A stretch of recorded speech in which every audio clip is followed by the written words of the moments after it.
Uh, I think the thing that probably makes our fleet stand out the most is the fact that not only are we committed to CNG, but we have a major commitment to bio-CNG. And bio-CNG is compressed natural gas that is generated at our county landfill. We have an extraction system, and then we have a system to compress it and fill up vehicles there. And while we also use pipeline, we do everything we can logistically whenever possible to fill up at the landfill. So we're using bio-CNG, which not only costs the equivalent of less than $2 a gallon, but also has some of the lowest greenhouse gas emissions of any fuel available. And we have a strong commitment. We have a goal of by 2023 converting every vehicle that makes sense to convert to run on CNG. And to date we have about 40 vehicles that we've converted. These are pickup trucks, regular cars, but we focused on some of the bigger vehicles because of gas mileage. And one of the most exciting things that we have is we now have 2 snowplows that are powered by CNG. And there's $1.5 million in the proposed 2015 budget to add 7 more of those plows. The City of Beloit fleet is a municipal fleet, and it is composed of about 320 pieces of equipment ranging from large graders, loaders, plow trucks down to scissor lifts and skid steers, golf carts. So it's a variety of pieces of equipment. A lot of them, maybe a half, Billy, are diesel. Okay. A half are diesel, and then the rest have different types of fuel. I think what makes Beloit, the City of Beloit, unique in the fleet arena is our ability to take risk. And calculated risk are important for a municipal to be able to reduce, number 1, your carbon footprint, number 2, the economy.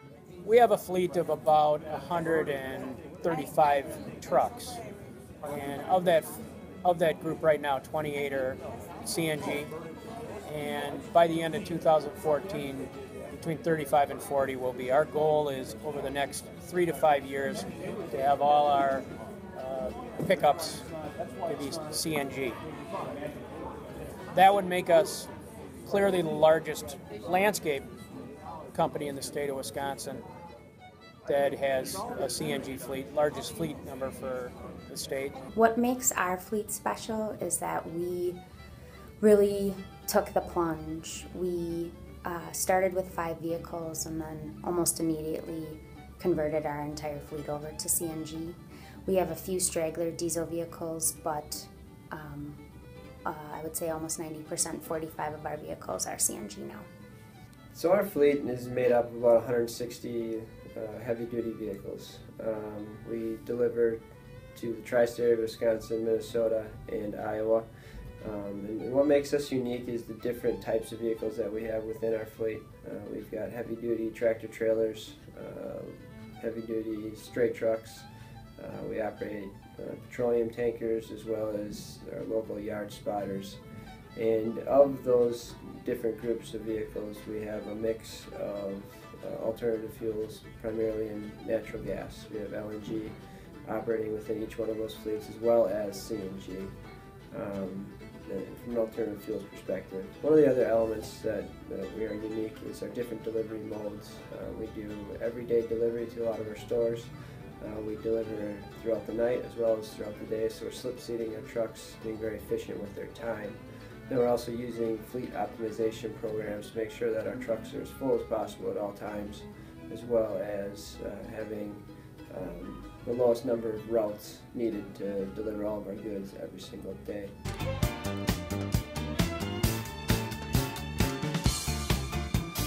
Currently, we're implementing just our trucks that run on CNG, our 3/4 ton and 1 ton pickup trucks. And we've had great luck with all of them.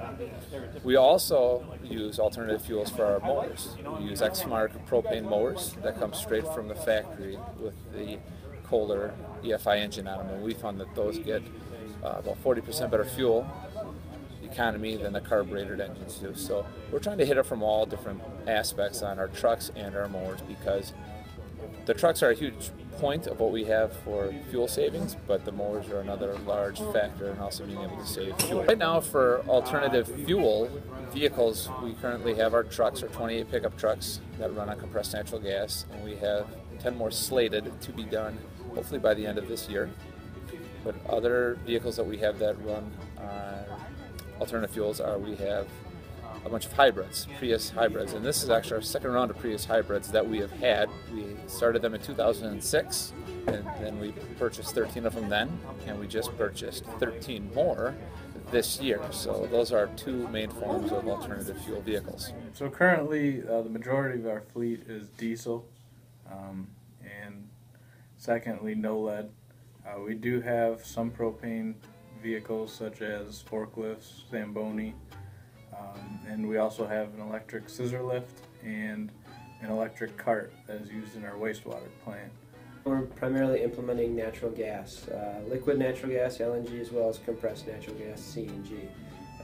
The majority of our fleet right now is compressed natural gas, and that also coincides with our infrastructure development. We have 30 locations throughout Wisconsin, Minnesota, and Iowa that offer compressed natural gas for heavy-duty vehicles as well as light-duty vehicles.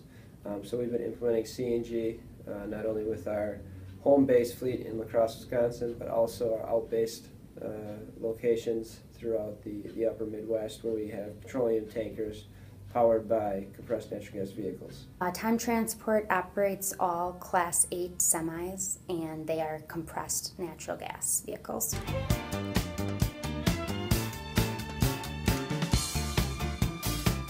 One of the things that we've been working on with the University of Wisconsin for the last 5 years is our hydrogen fuel program, and it's actually hydrogen assist for vehicles.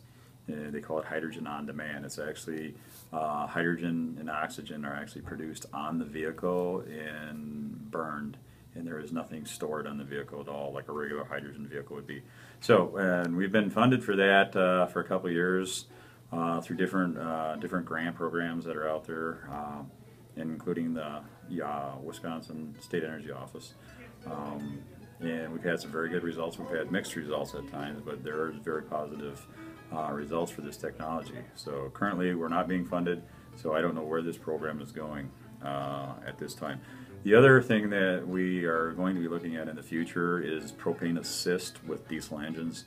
I know Cummins Engine Company has been doing a lot of research with this, and they have some prototype engines out right now that are propane assisted diesel engines. So that's probably our next hurdle that we're going to jump into, or jump over at least, and see where that takes us.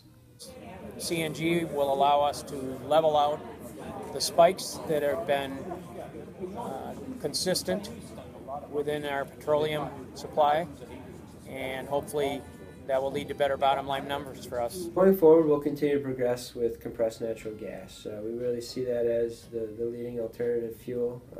In our view, it's more than alternative fuel. For us, it's become a standard fuel option. We've developed the infrastructure throughout our footprint so we can operate anywhere we need to on compressed natural gas with success.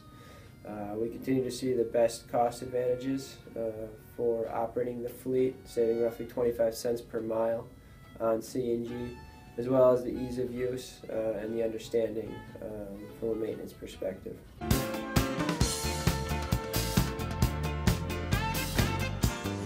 We're working with Gain, a division of U.S. Oil, and we're going to be putting up a fuel station on our site that they maintain, but that will allow us to have access to fuel, both fast and slow fill, right on our property, which is really important when you have a fleet as large as we do to eliminate wasted labor. So that's a great benefit to us. Hopefully that'll be up by the end of August or so in 2015. And really that supply has really been the only impediment to us. One of the challenges that we're trying to figure out right now has to do with the amount of space that CNG tanks can take up, particularly in police vehicles. We have not piloted yet any cruisers or any of our Sheriff's Department vehicles yet. There's a little resistance, or hesitation, I guess I should say, on the part of the Sheriff's Department, not because they have any problem with CNG, but because they need a certain amount of space in those vehicles to store equipment. So that's one thing that we're grappling with a little now that hopefully we'll be able to overcome. The challenges you run into, was not probably less than 5 years ago when gas hit almost $4 a gallon, that the technology came probably 10 years in about 6 months. So Joe will ask questions about it, and the technology is the newest, and it changes, daily, weekly, on what we can and what used to not be. But what comes with that is, as new technology, people remember older technology that maybe had some failures, and they have a hard time understanding how much the technology has changed the safety. One of the challenges we have is just working on vehicles at the local level, local approvals for it. One of the challenges we have had, these are single axle plow trucks. At this point we're trying to get tri-axles, and we actually bid those and didn't get any responders. The industry is so new that there's a greater demand in that tri-axle size frame for recycling and garbage trucks and concrete trucks that they haven't engineered a frame yet where we can hang plows off of it and still have the structural integrity.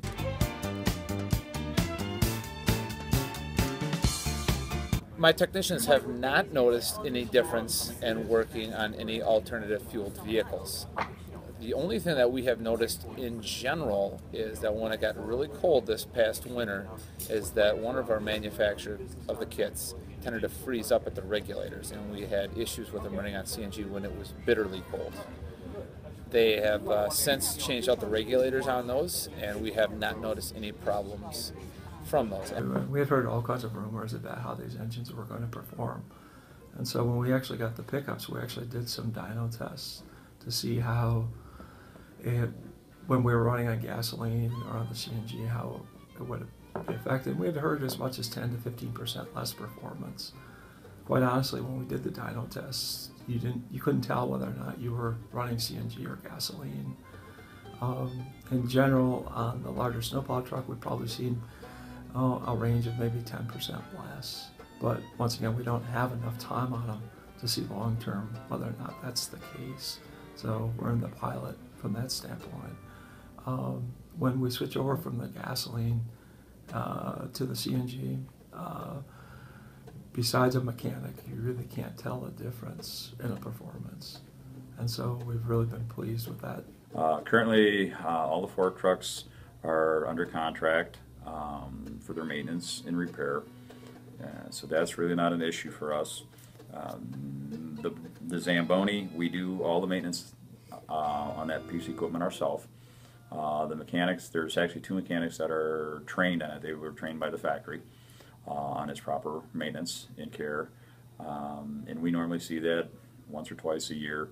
Probably the most major thing we do on it is the service and the emission testing. There is required emission testing, which we have the capabilities of doing that in-house anyways. Our mechanics are certified by the Natural Gas Vehicle Institute. They do some minor work here. Our shop is not yet converted over, so the big jobs are outsourced to Peterbilt or other dealers that we use. When working on natural gas, if you talk to a lot of our mechanics, they've actually mentioned that it's like taking a step back in time. With diesel emissions today and all the computer programs, there's a lot of challenges where if you have an issue on the road with an EPA emissions vehicle, it's going to slowly begin to derate you and shut that truck down. That truck's basically down on the side of the road until you can get a laptop out, clear the codes, and allow the truck to get back to a shop. Today with natural gas, it's a very simple exhaust system with a 3-way catalyst. So it's going back into the standard questions of, is there any weird noises? Do you have loss of power? If you don't have those 2 things, then bring it back to the shop and we'll take a look at it. So it keeps the vehicle productive, even though there may be a concern or something that needs to be looked at. Gives the mechanics time to take a look, understand what the issue is without having a stranded vehicle on the road.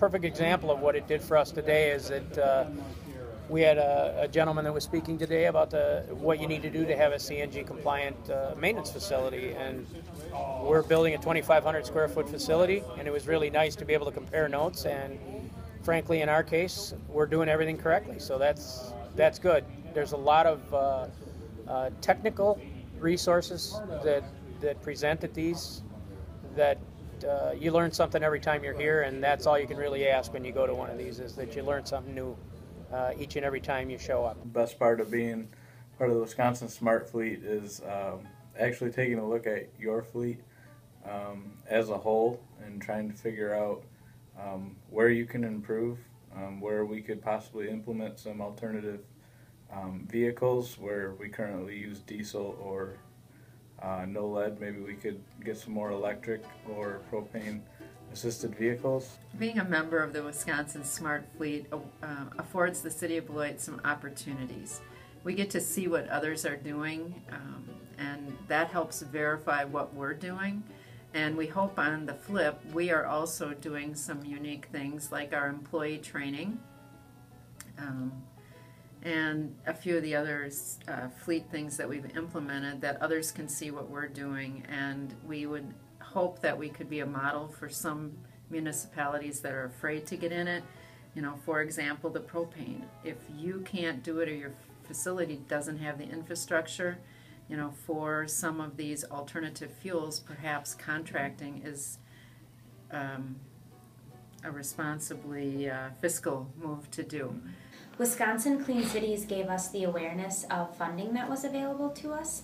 We were actually able to obtain 2 grants. One was through the Leonardo Academy and one was through the State Energy Office, through which we were able to get our first 15 CNG trucks on the road.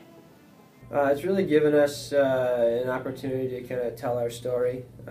They've been an excellent partner with Clean Cities to be able to tell Wisconsin who Quick Trip is, how we're involved in sustainability, how we're involved in some of the programs and opportunities that we've taken on internally, and really project what a fleet can do and how they can be successful with alternative fuels. Well, the Smart Fleet program is really what got us up and running. Beginning in 2010, provided us with the ability to move into CNG.